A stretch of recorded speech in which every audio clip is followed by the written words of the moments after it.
કલકત્તામાં જે ડૉક્ટર મહિલા ઉપર રેપ અને મર્ડરનો કિસ્સો જે બન્યો છે, તો એ ડૉક્ટર બેનને શ્રદ્ધાંજલિ આપવા માટે તથા આ જે બનાવ છે એને સખત શબ્દોમાં વખોડી નાખવા માટે અમે આજે કડી આઈએમએના ડૉક્ટર્સ તથા કડીના બીજા બધા પેરામેડિકલ ડૉક્ટર્સ અને કડીના નાગરિકો બધાએ મળી અને આજે મૌન કેન્ડલ લાઇટ રેલીનું આયોજન કર્યું છે.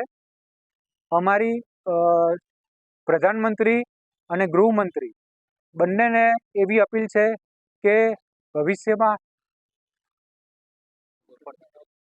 આવા બનાવો ના બને અને આ જે દોષી છે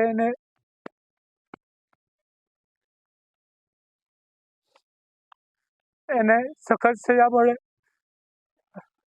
એવી મારી નમ્ર અરજ છે.